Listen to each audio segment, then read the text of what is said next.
So today Microsoft had their M1 moment. They introduced a bunch of brand new laptops with Qualcomm chips inside. These chips are ARM.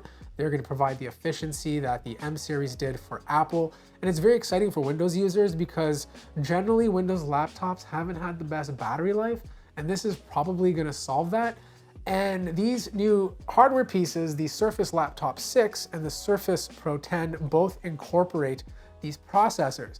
Now they're a little bit of a variance depending on which model you go for. I want to start with the Surface Laptop 6 first because it comes in two models, one with a 13.8 inch display, and then there's a 15 inch version, which is obviously a little bit bigger. Now, depending on which one you buy, if you buy the 13 inch option, it starts at $999 and that will net you 16 gigabytes, 256 gigabytes of storage, and that will probably get you the Snapdragon X Plus. If you want the X Elite and the 13-inch model, you're gonna have to pay a little bit more. The 15-inch model automatically comes with the Snapdragon X Elite, so you're gonna get the fastest processor possible. Now, NPUs are a big deal to these companies right now because they want to offload a lot of the processing to the NPU to free up the CPU and GPU. So they're being advertised with 45 TOPS, which is pretty impressive.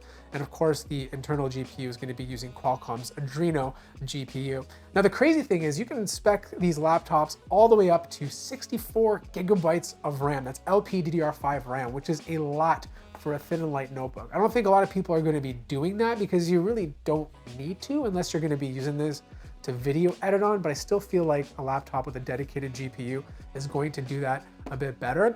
There's a removable solid state drive in both of the Surface laptop sizes, so you can always swap it out for something bigger, but you can go all the way up to 1 terabyte if you want to buy it. The display itself is not OLED. OLED is being reserved for the Surface Pro, which I'll talk about in a second, but you're getting the standard stuff. Like you're getting that 3:2 aspect ratio. You're getting the Pixel Sense display, which is obviously IPS. You have a contrast ratio of 1400:1. It's 120 hertz, so you have a high refresh rate. It's obviously color calibrated right out of the box. You're gonna have good screen brightness of around 600 nits. The keyboard experience is identical to the previous Surface, so there's no changes there. It's, you know, I'd probably call the previous version a little bit more mushy. This one feels to be a little bit more tight. You know, when you press down, it kind of feels a little bit nicer. Touchpad is obviously haptic.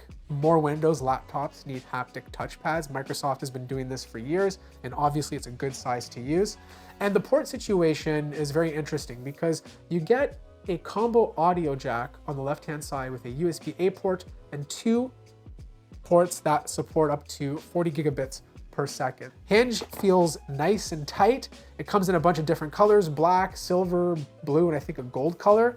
But overall, it's like a very nice looking laptop. And of course, on the other side, you have your Surface Connect port. Now, personally, I find the Surface Pro more interesting. It's a hybrid device. It's a classic. You can obviously pop out the metal hinge. The design itself really hasn't changed much, but what's inside might make a difference to a lot of people. Now, there's 2 versions of the Surface Pro. There's the regular Surface Pro with a Snapdragon X Plus. This does not come with an OLED display. If you want the OLED display, you have to pay a little bit more. I'm not exactly sure the price yet. And you will get an OLED display plus a Snapdragon X Elite. So it's probably gonna cost quite a bit if you want like the best of this Pro lineup. The most interesting thing about this device was how they incorporated the keyboard. First things first, it feels very similar to the previous one, but they're calling this flexible now, right? And when you push on it, it kind of bounces, which is great. If it's on your lap, it's not gonna feel like, I don't know, like a slate. It's gonna give you a little bit more expansion when you're pushing on it, which is obviously more comfortable. But the most exciting thing about this new keyboard is this touchpad. So the old one, the touchpad is kind of small, right? Like it looks like this, okay? But on the new one, it's significantly wider, but you also get a haptic touchpad. So when you're pushing your finger on it, it's gonna feel so much better to move the mouse around. Like haptic touchpads need to be on everything. On top of that, the flexible version allows you to use the keyboard not attached to the display. So I could literally have the keyboard over here like this, and the mouse is still detected. Obviously, it's probably using Bluetooth. And I can have the display away from me, the keyboard on my lap, and use the Pro that way, which is so much better than having to always have it connected to the Surface Connect port. Now you can't spec any of these Surface Pro laptops up to 64 gigabytes. You can only do that with the Surface laptop, but they do max out at 32 gigabytes, which personally I feel like is more than enough. But honestly, it's the display. It's the OLED display that I feel like is gonna make the biggest difference. You are gonna have an SDR peak brightness or SDR brightness of about 600 nits, but the peak brightness goes up to 900, which is really good for HDR. Like HDR content is gonna look good on this. And just like the Surface laptop, you do get that 3x2 display, and obviously it's 120 Hertz. This is a little bit lighter because it's a smaller device. It's just when you start adding the keyboard together, it gets up a little bit, but like just the tablet alone, it's only 1.97 pounds. So when you add this to it, it's still lighter than a Surface laptop. The hinge still feels just as secure as before. The port lineup is identical to the previous model.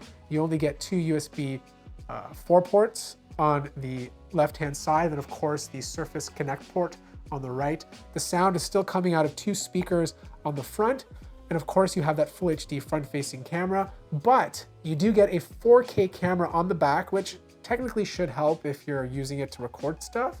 I mean, I don't think most people will, but they'll probably be using it a lot more for like scanning documents. And of course, the other aspect to this entire announcement is the AI play. Like Copilot is going to be baked into Windows 11. It's going to be more in your face.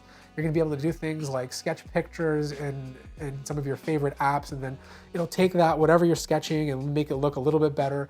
And there's a new feature called Recall that basically lets you find stuff you've searched for in the past, just so you can like not have to go crazy and search for it manually all over again.